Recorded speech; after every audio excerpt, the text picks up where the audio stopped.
এখন পাবদা মাছ রান্না করা সবথেকে সহজ, বাড়িতে থাকা কয়েকটা উপকরণ দিয়েই কিন্তু চটজলদি বানিয়ে ফেলতে পারেন।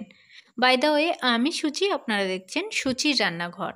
পাবদা মাছ নিয়েছি এখানে আমি 5 পিস মিডিয়াম সাইজে, পরিষ্কার করে কেটে ধুয়ে নিয়েছি।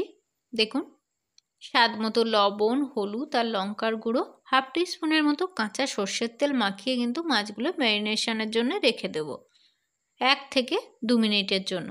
যদি আপনাদের কাছে টাইম একটু বেশি থাকে, একটু বেশি সময় রাখতে পারেন। নিয়েছি এখানে 2 চামচের মতো টমেটো পেস্ট, নিয়েছি এখানে পোস্ত বেটে নিয়েছি 2 চামচ, যেহেতু মাছের পরিমাণটা কম। নিয়েছি কালো জিরে আর 2টো কাঁচা লঙ্কা। অন্যদিকে কড়াইয়ে আমি তেল দিয়ে দেব পরিমাণ মতো মাছগুলো ভাজার জন্য। তেলটাকে খুব ভালোভাবে গরম করতে হবে, না হলে কিন্তু মাছগুলো তলায় লেগে যেতে পারে। দেখুন, ভালোভাবে কিন্তু গরম করতে হবে। গরম হয়ে গেছে, এবার খুব অল্প অল্প করে মাছগুলো আমি ভেজে নেব। যারা প্রথমবার আমার চ্যানেল দেখছেন, প্লিজ চ্যানেলটাকে সাবস্ক্রাইব করার অনুরোধ রইল। আর যারা ইতিমধ্যে সাবস্ক্রাইব করে নিয়েছেন তাদেরকে অসংখ্য ধন্যবাদ। মাছ ভাজা হয়ে গেছে, আমি তেল ঝরিয়ে তুলে নেব। পাবদা মাছ খুব একটা বেশি ভাজার দরকার নেই, হালকা ভেজে নিতে হবে। দেখুন, বাকি 2টো মাছ আমি ওই তেলের মধ্যে ভেজে নেব। আর কার কার পাবদা মাছ খেতে ভালো লাগে অবশ্যই কিন্তু কমেন্ট করে জানাতে ভুলবেন না। দেখুন কতটা সুন্দর হয়েছে মাছগুলো ভাজার পর। ওই তেলের মধ্যে আমি আর এক্সট্রা তেল দেবো না, 1/2 টিস্পুনের মতো কালো জিরে দিয়ে দেব। ফোড়ন থেকে সুগন্ধ বেরোলেই কিন্তু আমি যে টমেটো আগে থেকে পেস্ট করে রেখেছিলাম সেটা দিয়ে দেব 2 চামচের মতো।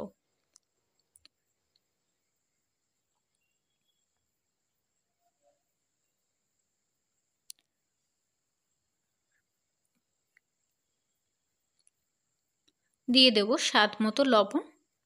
কাশ্মীরি লঙ্কার গুঁড়ো দিয়েছি জাস্ট কালারের জন্য, আর খুব অল্প পরিমাণ হলুদ। শুকনো মশলাগুলো তেলের মধ্যে ভালোভাবে কষিয়ে নিতে হবে, যাতে টমেটোর যে কাঁচা গন্ধ সেটা যেন চলে যায়।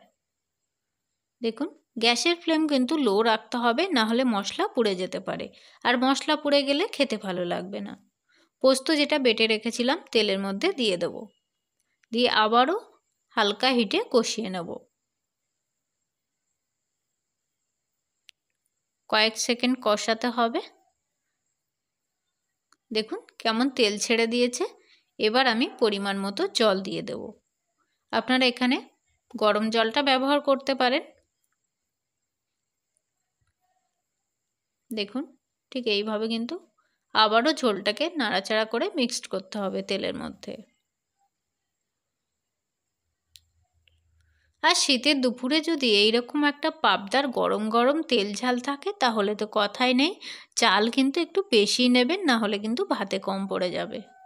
কতটা সুন্দর ফুটে গেছে দেখুন। এবার একে একে ভেজে রাখা মাছগুলো ঝোলের মধ্যে দিয়ে দেব। কোনো কিছু বাটা মশলা ছাড়াই কিন্তু এটা কিন্তু চটজলদি বানিয়ে ফেলতে পারেন। আর 2 থেকে 3টে কাঁচা লঙ্কা দিয়ে দেব। কাঁচা লঙ্কাটা ঝালের জন্য নয়, গন্ধের জন্য। কাঁচা লঙ্কার যে একটা গন্ধ সেটা কিন্তু ঝোলের মধ্যে পড়লে খুব ভালো একটা গন্ধ চলে আসে। ঠিক মিডিয়াম টু লো হিটে কিন্তু এটা 3 থেকে 4 মিনিটের জন্য ঢাকা দিয়ে রেখে দেব। তারপরে দেখুন কতটা সুন্দর হয়েছে, কত সুন্দর একটা গন্ধ বেরিয়ে গেছে। সব শেষে দিয়ে দেব 1/2 টিস্পুনের মতো ভাজা জিরের গুঁড়ো। আপনারা চাইলে দিতে পারেন, না চাইলে স্কিপ করতে পারেন। দেখুন পাবদা মাছটা আমার রেডি হয়ে গেছে। সব শেষে কিন্তু আমি খুব 2 থেকে 3 ফোঁটার মতো কাঁচা সর্ষের তেল উপর থেকে ছড়িয়ে দেব। দিয়ে গ্যাসের ফ্লেম কিন্তু একেবারে অফ করে ঢাকা দিয়ে রেখে দেবো 2 থেকে 3 মিনিটের জন্য। তৈরি হয়ে গেল আমার পাবদার ঝাল। কেমন হলো অবশ্যই কিন্তু জানাতে ভুলবেন না।